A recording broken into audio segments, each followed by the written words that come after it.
तो इसके लिए सर्वप्रथम आपको अपना व्यवहार बदलना होगा। इसके लिए सबसे पहले आप अपने मन से घृणा, ईर्ष्या, द्वेष आदि विचारों को निकालकर बाहर करें, तब आप अपने भाग्य का स्वयं निर्माण करें। इस बात का विश्वास रखें कि सब कुछ आपके हाथ में है। मनुष्य एक ऐसा प्राणी है जिसे प्रकृति ने सब कुछ दे रखा है। इतना ही नहीं, प्राकृतिक गुणों के अतिरिक्त यदि किसी प्राणी में कुशलता है तो वो अपने कौशल से दूसरों के गुणों को अपनाकर और भी अधिक गुण संपन्न हो सकता है। उदाहरण के लिए, हम मछली के भांति जल के जीव नहीं, लेकिन हमारे मन में उसके भांति तैरने की इच्छा जागृत हुई तो हमने तैरना सीख लिया। पक्षियों की भांति हमारी परवास करने की इच्छा हुई तो हमने हवाई जहाज बना ली। इस प्रकार प्रकृति ने, निसर्ग ने मनुष्य को इस प्रकार बनाया कि वह सब कुछ कर सकता है। अतः प्रकृति से प्राप्त सुविधा का लाभ हम स्वयं नहीं उठाते हैं तो हम जैसा मूर्ख भला और कौन होगा। प्रकृति ने हमें क्या नहीं किया, उसने हमें कैसी शक्ति दी, बल्कि जादुई शक्ति दी है जिससे हम सब कुछ पा सकते हैं। हाँ, ये अलग बात है कि हम उस शक्ति को पहुंचा नहीं पा रहे। अरस्तु ने एक बार चौराहे पर खड़े होकर चिल्ला चिल्ला कर कहा था, इस दुनिया में सब कुछ है, जो चाहो तो पाओ, पर पहले अपने को उस योग पे बनाओ। अरस्तु ने कहा है इस दुनिया में सब कुछ है, जो कर्म ही नहीं वो कुछ नहीं पाता है। एक कटु सत्य, एक उक्ति भी है, कर्म ही कर पावत नहीं। आपको क्या चाहिए इस पर विचार करिए, फिर गंभीरतापूर्वक उसके लिए योजना बनाइए। योजना बनाकर उस पर अमल करें, बराबर प्रयत्नशील रहे। एक दिन आप अपनी इच्छा पूर्ति करके रहोगे, एक दिन आपको सफलता अवश्य मिलेगी। फिर यदि हम सतत विकासमान है तो हमारी शक्तियां क्षीण नहीं हो सकती। जिस प्रकार घर का कूड़ा प्रतिदिन झाड़ू से साफ करना पड़ता है, उसी प्रकार मन के कूड़े को प्रतिदिन साफ करें। निरंतर नए विचार, आगे बढ़ने के विचार, प्रगति के विचार, उन्नति के विचार मन में लाए, तब शक्तियों को क्षीण करने की क्रिया स्वयं समाप्त हो जाएगी। हमारे मन तथा शरीर में निरंतर विकास की क्रिया जारी रहना स्वाभाविक है। इसमें बाधक तब पड़ती है जब दूषित विचार हमारे मन पर आक्रमण करते हैं। मन पर दूषित विचारों का आक्रमण तभी होता है जब हमारे मन में खालीपन होता है। जब तक हम अपने मन में विकास के विचार रखते हैं तब तक अवनति के विचार नहीं सकते। प्रगति के विचार है तो अवनति के विचार नहीं सकते। फ्रेंड्स, मन को नवीन तथा तरोताजा करने के अनेक उपाय हैं। इस विषय में हम सबके भिन्न भिन्न अनुभव हो सकते हैं। हम देखते हैं कई बार हमारे मन में दुख की छाई, निराश, दुख के आए बादल हट जाते हैं और उनके स्थान पर हर्ष की धूप खिल उठते हैं। कम से कम कुछ समय के लिए जीवन के प्रति हमारा दृष्टिकोण बदल जाता है। कई बार हम अनुत्साहित और निराश हो जाते हैं और अकस्मात कोई शुभ समाचार आ जाता है और हमारा हृदय हर्ष से गदगद उठता है। अथवा कोई हसर सहृदय व्यक्ति आ जाता है और वो हमारी मनस्थिति में पूर्णतया परिवर्तन ला देता है। या कोई परम प्रिय मित्र आकर सारा वातावरण ही बदल डालता है। अथवा अचानक किसी सुंदर स्थान अथवा देश की यात्रा करने का अवसर प्राप्त हो जाया करता है और उसके प्राकृतिक सौंदर्य कले हमारे हृदय को शीतल कर देता है। किसी भी ऐसे स्थान की यात्रा करनी पड़ती है जिसकी हमारे मन में सदा से इच्छा रही और वहां से सौंदर्य के कारण हमारे विचारों में परिवर्तन आ जाता है और हम प्रसन्नता से विभोर हो जाते हैं। कुछ लोगों का यह विचार है कि मन बाहरी प्रभावों को ग्रहण करने में असमर्थ है, उसकी स्थिति में विशेष परिवर्तन नहीं किया जा सकता। उसके अर्थ विषाद की सीमाओं का निर्धारण केवल भाग्य द्वारा होता है और हम केवल इतना ही कर सकते हैं कि इस विचारों का अवश्य देकर चकमा दें। परंतु यह धारणा गलत है। हमारे पास ऐसे असंख्य उदाहरण है जिनमें व्यक्तियों की मनोवृत्ति में आमूल परिवर्तन होता देखा गया, उनके मस्तिष्क में क्रांति होती देखी गई। बहुत से लोग तो जन्म से ही दुर्बल थे, वे अहंकार सबल होते देखे गए और कर्मठ होते देखे गए। ऐसे अनेक उदाहरण हमारे सम्मुख है जिनमें व्यक्ति मानसिक शक्तियों से रहते थे, किंतु प्रयत्न द्वारा उनमें भारी परिवर्तन आ गया। उनका दुर्बल व्यक्तित्व प्रबल व्यक्तित्व में परिणत होगा। शास्त्रीय उदाहरण दीजिए।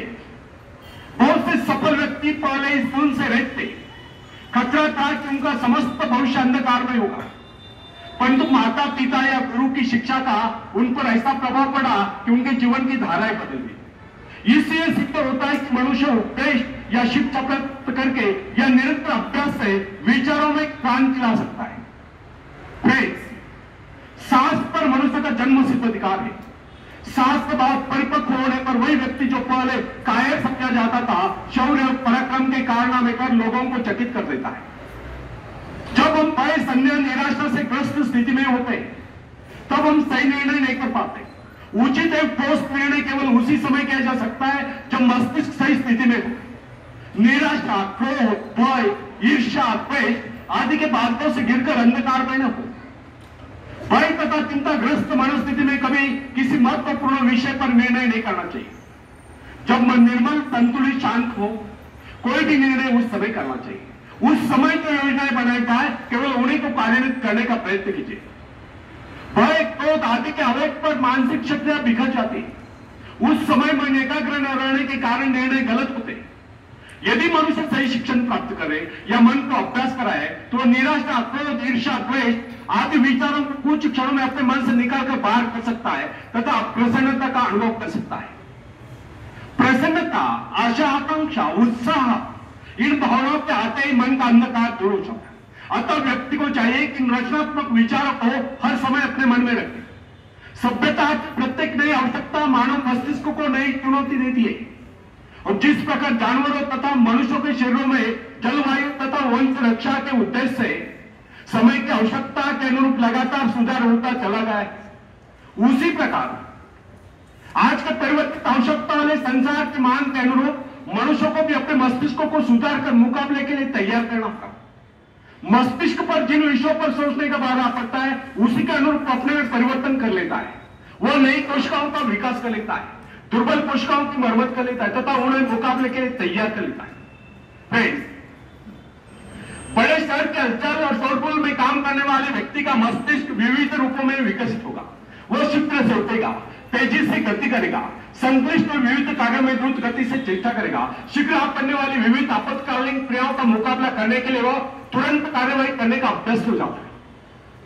छोटे नगर, कस्बे में रहने वाले व्यक्ति का मस्तिष्क भिन्न प्रकार से विकसित होगा, क्योंकि उसकी आवश्यकता इतनी विविध नहीं है और उसे तुरंत बहुत से निर्णय करने की आवश्यकता भी नहीं होती।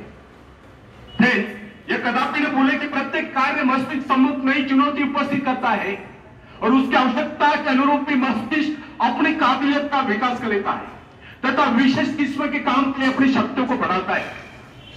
विभिन्न धंधों, नौकरियों, व्यापारों एवं व्यवसायों के लिए विभिन्न प्रकार की शारीरिक तथा मानसिक चेष्टाओं की आवश्यकता होती है। इन आवश्यकताओं में तीव्र गति से निरंतर परिवर्तन होता रहता है। अतः जिस व्यक्ति का मस्तिष्क जितना अधिक ग्रहणशील, संवेदनशील, सूक्ष्म होता है, वह उतनी तीव्रता से अपने में परिवर्तन लाने में समर्थ होता है तथा नए संघर्ष में सफलता एवं विजय प्राप्त करता है। उदाहरण एक पुरोहित की आवश्यकता विशिष्ट होती है। वर्षों तक उसका मन निरंतर आध्यात्मिक विषयों के चिंतन में लीन रहता है। अतः उसके मस्तिष्क के विकास का स्वरूप एक वकील, व्यवसायिक एवं भवन निर्माण विशेषज्ञ से भिन्न होगा। जिस व्यक्ति का जीवन अध्ययन या भौतिक हलचलों में लीन रहा है, उसके मस्तिष्क के सेल्स का विकास एक व्यापारी के मस्तिष्क से भिन्न होगा। अध्यापक में विचारों की उन्मुक्तता, कार्यों में शिथिलता, भौतिक पदार्थ की प्राप्ति के आग्रह का अभाव, एकांत प्रियता दिखाई देगी, जबकि व्यापारी में समझदारी, दूरदर्शिता, चतुरता, नियमबद्धता, समयबद्धता और पूर्ति दिखाई देगी। महत्वाकांक्षा मस्तिष्क के विकास में परिवर्तन या सुधार लाने वाली प्रबल शक्ति है। महत्वाकांक्षा या अपने जीवन के उद्देश्य को तय कर लेना स्वयं अपने आप में मस्तिष्क संबंधी बहुत ही महत्वपूर्ण घटना है। वैज्ञानिक लोग मस्तिष्क को विकसित करने की संभावना पर खोज करने में व्यस्त है। समय आएगा जब मस्तिष्क के विकास का रहस्य मानव जान लेगा और इससे मनुष्य के चरित्र के विकास का कार्य सरल हो जाएगा। तब तक हमारे लिए इतना ही जान लेना पर्याप्त है। यदि हम अपने मस्तिष्क का ऐसा विकास चाहते हैं कि हमारा व्यक्तित्व सर्वप्रिय बने, तो इसके लिए सर्वप्रथम हमें अपने मन से घृणा, ईर्ष्या, द्वेष आदि विकारों को निकालकर बाहर कर देना होगा। जब यह गुण हमारे भीतर रहे होंगे, तब हम हर क्षेत्र में अपने पांव दबा सकते हैं तथा सफलता की ऊंचाइयों को छू सकते हैं। आखिर में एक फिर मैं सुनाता हूं। तुम उड़ सकते हो मुक्त आकाश में, तुम मुक्त आकाश के पंछी हो। तुम व्यर्थ ही डरे हो, तुम भूल ही गए हो कि तुम्हारे पास पंख है। तुम पैरों से चल रहे हो, तुम आकाश में उड़ सकते हो। थोड़ा फड़फड़ाओ ताकि तुम्हें एहसास हो जाए।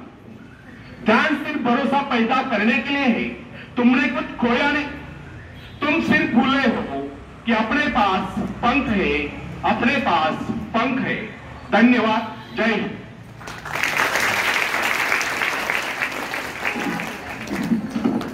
मनपूर्वक धन्यवाद सर. आपण आमच्या या विद्यार्थिनींना यशाच्या शिखरावर जाण्यासाठी स्वतःमध्ये काय बदल करणं अपेक्षित आहे याचं सविस्तर अगदी 10 मिनिटात म्हणजे 10 मिनिटात सरांनी सर्व मुद्दे त्यांचे यश शिखरावर पोहोचण्यासाठी स्वतःमध्ये करावा लागणारा बदल, समाजात वावरताना करावा लागणारा स्वतःमधला बदल, या सगळ्या गोष्टी तुमच्यासमोर मांडलेल्या आहेत. विद्यार्थी मैत्रिणींनो, या छोट्या छोट्या गोष्टींमधून जीवन कसं जगायचं, जीवनाकडे बघण्याचा दृष्टिकोन तुमचा कसा असणं गरजेचं आहे या सगळ्या गोष्टी आपल्याला समजतात. आज सरांनी खास आपल्या विद्यार्थिनींसाठी स्वतःचा वेळ काढून आपल्या शाळेला भेट दिली आणि आपल्या विद्यार्थिनींशी इथे साधलं. याबाबत मी सरांचं पुन्हा एकदा शाळेच्या वतीने, सर्व शिक्षक वृंद आणि विद्यार्थिनींच्या वतीने मनपूर्वक धन्यवाद व्यक्त करते. पुन्हा एकदा सरांना बळी सरांनी एकदा देऊया आणि सरांना विनंती आहे की आपल्या मातृभाषेत पुन्हा एकदा जर मुलींना मातृभाषेमध्ये जर आपल्याला हे सगळं ज्ञान विद्यार्थींपर्यंत पोहोचवता आलं तर नक्कीच ते आम्हाला जास्त उपयुक्त ठरणार आहे. एक साथ हात ऊपर, एक साथ बड़ी सलामी, एक साथ क्लैपिंग शुरू.